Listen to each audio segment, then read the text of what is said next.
ಎಲ್ರಿಗೂ ನಮಸ್ಕಾರ. ಇವತ್ತು ರವೆ ದೋಸೆ ಮಾಡೋದು ನೋಡೋಣ.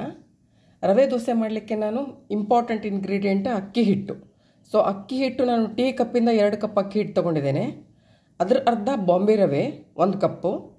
ಸೊ ಇದರ ಅರ್ಧ ಮೈದಾ ಹಿಟ್ಟು ಅರ್ಧ. ಸೊ ಇದು ರೇಷಿಯೋ. ಇದರಲ್ಲಿ ಸ್ವಲ್ಪ ವೇರಿಯೇಷನ್ ಮಾಡ್ಕೋಬೋದು, ಏನು ತೊಂದರೆ ಇಲ್ಲ. ನಿಮಗೆ ಕ್ರಿಸ್ಪಿನೆಸ್ ಹೇಗೆ ಬೇಕೋ ಅದು ವೇರಿ ಮಾಡ್ಕೋಬೋದು. ಮತ್ತು ನನಗೆ ಸುಮಾರು ದೊಡ್ಡ 3 ಈರುಳ್ಳಿ, ಒಂದು 4 ಹಸಿಮೆಣಸಿನಕಾಯಿ ಚಿಕ್ಕದಾಗಿ ಹೆಚ್ಚಿಟ್ಕೊಂಡಿರೋದು, ಮತ್ತು ಕರಿಬೇವು, ಕೊತ್ತಂಬರಿ, ಉಪ್ಪು, ಜೀರಿಗೆ. ನೋಡಿ, ಆನಿಯನ್ ತುಂಬ ಚಿಕ್ಕದಾಗಿ ಕಟ್ ಮಾಡ್ಕೋಬೇಕು, ಗೊತ್ತಾಯ್ತಲ್ಲ. ಇದು ಇಷ್ಟು ಚಿಕ್ಕದಾಗಿ ಕಟ್ ಮಾಡ್ಕೊಳ್ಳಿಕ್ಕೆ ಕೈಯಿಂದ ಅದು ನಾವು ಹೆಚ್ಕೊಂಡು ಮಾಡೋದು ತುಂಬ ಕಷ್ಟ. ನಾನು ಈ ಥರ ಇದರಿಂದ ತೊಗೊಂಡಿದ್ದೇನೆ. ವೆಜಿಟೇಬಲ್ ಕಟ್ಟರಲ್ಲಿ ಇದು ಮಾಡುವಾಗ ತುಂಬ ಚಿಕ್ಕದಾಗಿ ಬರ್ತದೆ. ಆದರೆ ಮಿಕ್ಸಿ ಮಾಡಲಿಕ್ಕಿಲ್ಲ, ಮಿಕ್ಸಿ ಮಾಡಿದ್ರೆ ಅದು ಪೇಸ್ಟಾಗಿ ಹೋಗ್ತದೆ. ಸೊ ಚಿಕ್ಕದಾಗಿ ಕಟ್ ಮಾಡ್ಕೊಳ್ಳೋದು ಭಾರಿ ಇಂಪಾರ್ಟೆಂಟ್. ಸೊ ಈಗೇನು ಮಾಡ್ತೀನಿ, ನಾನು ಇದಿಷ್ಟು ಇಂಗ್ರೀಡಿಯೆಂಟ್ಸ್ ಒಂದು ಬೌಲಲ್ಲಿ ಹಾಕಿ ಕಲಸಿ ಒಂದು 20 ನಿಮಿಷ ಬಿಡ್ತೇನೆ ನೆನೆಯಲಿಕ್ಕೆ.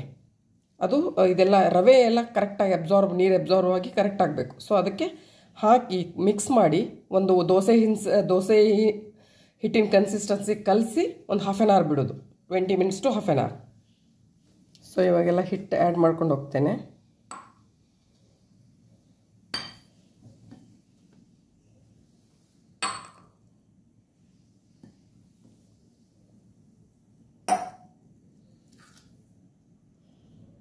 ಕರಿಬೇವು, ಕೊತ್ತಂಬರಿ, ಹಸಿಮೆಣಸಿನ್ಕಾಯಿ, ಜೀರಿಗೆ, ಸಣ್ಣದಾಗಿ ಹೆಚ್ಚಿರೋ ಈರುಳ್ಳಿ ಸ್ವಲ್ಪ ಜಾಸ್ತಿನೇ ಹಾಕಿರೋದು ನಾನು. ನೀವು ಬೇಕಿದ್ರೆ ಕಮ್ಮಿ ಹಾಕ್ಕೋಬೋದು, ನಿಮ್ಗೆ ಇಷ್ಟ ಬಂದಂಗೆ ಸ್ವಲ್ಪ ವೇರಿಯೇಷನ್ಸ್ ಮಾಡ್ಕೋಬೋದು.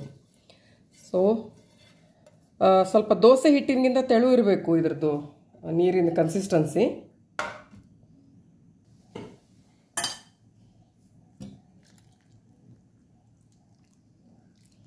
ನೀರಿನ ಬದಲಿಗೆ ಸಪೋಸ್ ಏನಾದರೂ ನಿಮ್ಮ ಹತ್ರ ಹುಳಿ ಮಜ್ಜಿಗೆ ಇದ್ರೂ ಕೂಡ ಹಾಕ್ಕೋಬೋದು, ಚೆನ್ನಾಗಿರ್ತದೆ.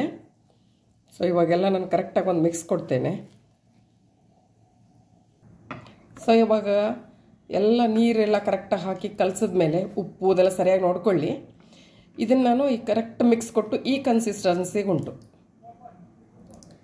ದೋಸೆಗಿಂತ ಇನ್ನೂ ತೆಳುವು. ನಿಮಗೆ ಮಾಡಿ ಒಂದು ದೋಸೆ ಹೊಯ್ದು ನೋಡುವಾಗ ಗೊತ್ತಾಗ್ತದೆ. ಹೆಚ್ಚು ಕಡಿಮೆ ಬೇಕಿದ್ರೆ ಸ್ವಲ್ಪ ಆ್ಯಡ್ ಮಾಡ್ಕೋಬೇಕು. ಇನ್ನು ತುಂಬ ಲೈಟ್ ಆಗಿದೆ ಅನಿಸಿದ್ರೆ ಸ್ವಲ್ಪ ಒಂಚೂರು ಅಕ್ಕಿ ಹಿಟ್ಟು ಮಿಕ್ಸ್ ಮಾಡ್ಕೋಬೋದು. ಇಲ್ಲ ಕರೆಕ್ಟಾಗಿದೆ ಅಂದರೆ ತೊಂದರೆ ಇಲ್ಲ. ಗಟ್ಟಿಯಾಗಿದ್ದರೆ ಸ್ವಲ್ಪ ನೀರು ಹಾಕ್ಕೋಬೋದು. ಹಾಗೆ ಫಸ್ಟ್ ಒಂದು ದೋಸೆ ಮಾಡುವಾಗ ಗೊತ್ತಾಗ್ತದೆ ಏನು ವೇರಿಯೇಷನ್ಸ್ ಮಾಡ್ಕೋಬಹುದು ಅಂಥೇಳಿ. ಸೊ ನಾನು ಇದನ್ನೊಂದು ಲಿಡ್ ಕ್ಲೋಸ್ ಮಾಡಿ ಇಡ್ತೇನೆ 20 ಮಿನಿಟ್ಸ್. ಇವಾಗ ಒಂದು 20 ಮಿನಿಟ್ಸ್ ಆಯಿತು. ಒಂದು ಚಿಟಿಕೆ ಸೋಡಾ ಇದಕ್ಕೆ ಆ್ಯಡ್ ಮಾಡ್ಕೋತೇನೆ. ಅಂದರೆ ಅದು ಏನೂ ಪ್ರಾಬ್ಲಮ್ ಆಗಲ್ಲ, ಎದ್ದೇಳ್ತದೆ ನೀಟಾಗಿ. ಸೊ ಒಂದು ಚಿಟಿಕೆ ಸೋಡಾ ಆ್ಯಡ್ ಮಾಡಿ ಒಂದು 3-4 ಮಿನಿಟ್ಸ್ ಬಿಡ್ತೇನೆ ಅಷ್ಟೇ. ಬಿಟ್ಟು ದೋಸೆ ಹೊಯ್ಯೋದು.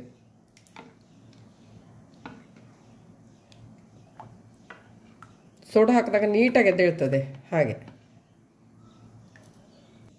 ಇವಾಗ ನಾನು ಬಾಣಲೆ ಕಾಯ್ಲಿಕ್ಕೆ ಇಟ್ಟಿದ್ದೇನೆ. ನಾನು ತವೆ ಯೂಸ್ ಮಾಡ್ತಿರೋದು ಬೀಡಿನದ್ದು, ಆಯಿತಾ, ನಾನ್ ಸ್ಟಿಕ್. ಮನೇಲಿ ನಾನು ಯೂಶಲ್ ದೋಸೆಗೆಲ್ಲ ಬೀಡಿನೇ ಯೂಸ್ ಮಾಡೋದು. ಅದಕ್ಕೆ ಸ್ವಲ್ಪ ಒಂದು ಅರ್ಧ ಟೀ ಸ್ಪೂನ್ ಅದಕ್ಕಿಂತ ಕಡಿಮೆ ಎಣ್ಣೆ ಹಾಕ್ಕೊಂಡು ಒಂದು ಸತಿ ಈರುಳ್ಳಿಯಿಂದ ಸ್ಪ್ರೆಡ್ ಮಾಡ್ತೇನೆ. ಸೊ ಇವಾಗ ಅದೊಂಥರ ನಾನ್ ಸ್ಟಿಕ್ ಥರ ವರ್ಕ್ ಆಗ್ತದೆ.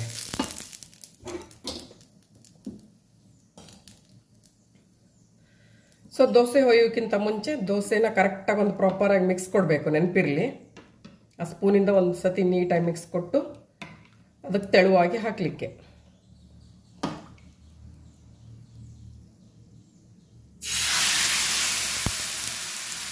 ಆಲ್ಮೋಸ್ಟ್ ಒಂಥರ ನೀರು ದೋಸೆ ಥರನೇ ಹಾಕಲಿಕ್ಕೆ, ಅಷ್ಟು ಕನ್ಸಿಸ್ಟೆನ್ಸಿ ಅದೇ ಇರ್ತದೆ ಹೆಚ್ಚು ಕಡಿಮೆ. ನಾನು ಹೇಳಿದ್ನಲ್ಲ, ಸ್ವಲ್ಪ ನನಗೆ ಆನಿಯನ್ ನನ್ನ ಮನೇಲಿ ಮಕ್ಕಳು ಜಾಸ್ತಿ ಇಷ್ಟಪಡ್ತಾರೆ, ಹಾಗಾಗಿ ಆನಿಯನ್ ಜಾಸ್ತಿ ಹಾಕಿರೋದು. ನೀವು ಕಮ್ಮಿ ಹಾಕ್ಕೋಬೋದು. ನಾನು ಹೇಳಿರೋ ಕನ್ಸಿಸ್ಟೆನ್ಸಿಗೆ ಒಂದು 2.5 3 ಈರುಳ್ಳಿ ಸಾಕು, ಮೀಡಿಯಮ್ ಸೈಜ್. ಲಿಡ್ ಕ್ಲೋಸ್ ಮಾಡಿ 1 ಮಿನಿಟ್ ಬೇಯಲಿ.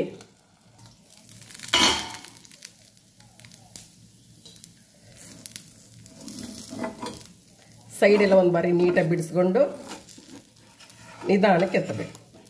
ಇವಾಗ ನೋಡಿ, ಗೊತ್ತಾಗ್ತದೆ ಸರಿ ಕ್ರಿಸ್ಪಿಯಾಗಿದೆ. ನಾನು ಪ್ಲೇಟಿಗೆ ತಕ್ಕೋತೇನೆ.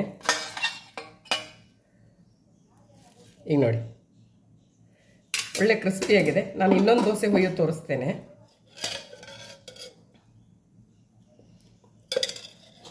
ಅರ್ಧ ಟೀ ಸ್ಪೂನ್ಗಿಂತ ಕಡಿಮೆ, ಏನು ಎಣ್ಣೆ ತುಂಬ ಬೇಕಿಲ್ಲ. ಹೋಟೆಲ್ದವ್ರೆಲ್ಲ ಸುರಿತಾರಲ್ಲ, ಆ ರೀತಿ ಏನು ಸುರಿಬೇಡಿ ಇದಕ್ಕೆ. ಹೋಟೆಲ್ದಲ್ಲಿ ಏನು ಮಾಡೋಕ್ಕಾಗಲ್ಲ, ಅವ್ರು ತುಂಬ ಜನರಿಗೆ ಮಾಡುವಾಗ ಫಾಸ್ಟಾಗಿ ಮಾಡಬೇಕು. ಹಾಗಾಗಿ ಅವರು ಅಷ್ಟು ತಲೆ ಹಾಳು ಮಾಡ್ಕೊಳ್ಳಲ್ಲ. ಈಗ ನಾವು ಮನೇಲಿ ಮಾಡುವಾಗ ಸ್ವಲ್ಪ ಕೇರ್ಫುಲ್ಲಾಗಿ. ಸೊ ಬೆಂದಿದೆ.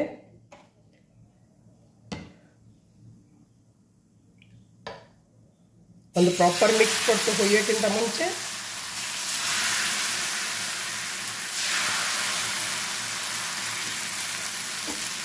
ಇದಕ್ಕೇನು ತೀಡ್ಲಿಕ್ಕಿಲ್ಲ. ಹೀಗೆ ಎಲ್ಲಿ ಸ್ಪೂನಿಂದ ನೀರು ಇದು ಹುಯ್ಯೋದು, ಎಲ್ಲೆಲ್ಲಿ ಗ್ಯಾಪ್ ಇರ್ತದೆ ಅದನ್ನು ಫಿಲ್ ಮಾಡ್ಕೊಳ್ಳಿಕ್ಕಷ್ಟೇ.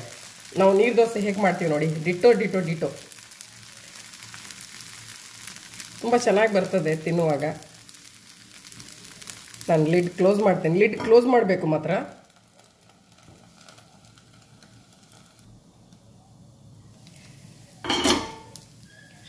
ಎಣ್ಣೆ ಏನು ಬೇಕಿಲ್ಲ, ತವೆಗೆ ಹಾಕಿರ್ತೀವಲ್ಲ ಅಷ್ಟು ಸಾಕಾಗ್ತದೆ. ನಿಮಗೆ ಇನ್ ಕೇಸ್ ಇಲ್ಲ ನನಗೇನು ಬೇಕು ಅಂದರೆ ಹಾಕೋಬೋದು, ಏನು ತೊಂದರೆ ಇಲ್ಲ.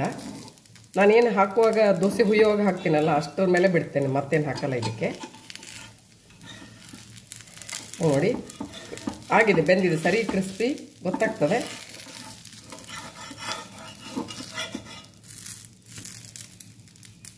ಇದನ್ನು ತಟ್ಟೆಗೆ ತಗೊಳ್ಳಿಕ್ಕೆ.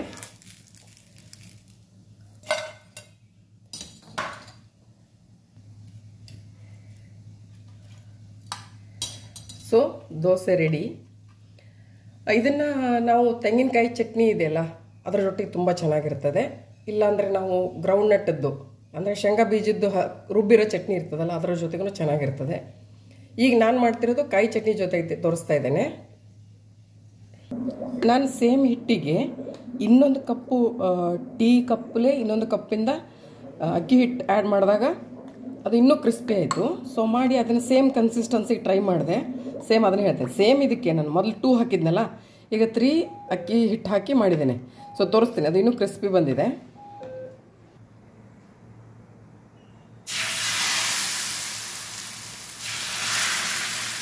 ಇದು ಟ್ರೈ ಮಾಡಿದಾಗ ಇನ್ನೂ ಕ್ರಿಸ್ಪಿಯಾಗಿದೆ ಇದು. ಸೊ ಅದನ್ನು ಸುಮ್ಮನೆ ಶೇರ್ ಮಾಡುವ ಅಂತ. ಸೊ ಹಾಗಾಗಿ ನಾವು ಕಲಿಯೋದ್ರಲ್ಲಿ ಕೆಲವೊಮ್ಮೆ ಜಸ್ಟ್ ಟ್ರೈ ಆಲ್ಟರ್ ಮಾಡ್ತಾ ಹೋಗೋದು, ಕೆಲವೊಮ್ಮೆ ಗೊತ್ತಾಗ್ತದೆ ಏನು ಯಾವುದು ಕರೆಕ್ಟ್ ಕನ್ಸಿಸ್ಟೆನ್ಸಿ ಅಂತೇಳಿ. ಇಷ್ಟು ಬಂದಿದೆ. ನಾನು ಕ್ಲೋಸ್ ಮಾಡ್ತೇನೆ ಇವಾಗ. 1 ಮಿನಿಟ್ ಇಟ್ಟು ಬೇಯಿಸಲಿಕ್ಕೆ, ಮತ್ತು ತಿರುವು ಹಾಕಲಿಕ್ಕೆ. ಬೇಕಿದ್ದರೆ ತಿರುವು ಹಾಕ್ಕೋಬೋದು, ಇಲ್ಲಾಂದರೆ ಹಾಗೇನೂ ಕೂಡ ತಿನ್ಬೋದು, ಹಾಗೆ ಕೂಡ ಯೂಸ್ ಮಾಡ್ಕೋಬೋದು. So almost 1 minute. ಬೇಕಿದ್ದರೆ ಎಣ್ಣೆ ಹಾಕ್ಕೊಳ್ಳಿ, ಇಲ್ಲಾಂದರೆ ಸ್ಕಿಪ್ ಮಾಡ್ಕೋಬೋದು, ಏನು ತೊಂದರೆ ಇಲ್ಲ. ಜಸ್ಟ್ ಒಂದು ಅರ್ಧ ಟೀ ಸ್ಪೂನ್ಗಿಂತ ಕಡಿಮೆ ಎಣ್ಣೆ. ನೋಡುವ, ಬಿಡಿಸುವ ಗೊತ್ತಾಗ್ತದೆ. ಇದು ಅದಕ್ಕಿಂತ ಕ್ರಿಸ್ಪಿಯಾಗಿದೆ. ಸೊ ಹಾಗಿದ್ರೆ ನೀವು ಯಾರು ಸ್ವಲ್ಪ ಸಾಫ್ಟ್ ಬೇಕನ್ನೋರು 2 ಅಕ್ಕಿ 1 ರವೆ ಅರ್ಧ ಮೈದಾ, ಇಲ್ಲ ಕ್ರಿಸ್ಪಿ ಬೇಕನ್ನೋರು 3 ಅಕ್ಕಿ ಹಿಟ್ಟು 1 ರವೆ ಅರ್ಧ ಮೈದಾ, ಈ ರೀತಿ ಕೂಡ ಹೋಗ್ಬೋದು, ಚೆನ್ನಾಗಿರ್ತದೆ. ಸೊ ನಾನು ಇವಾಗ ಪ್ಲೇಟಿಗೆ ತಕ್ಕೋತೇನೆ.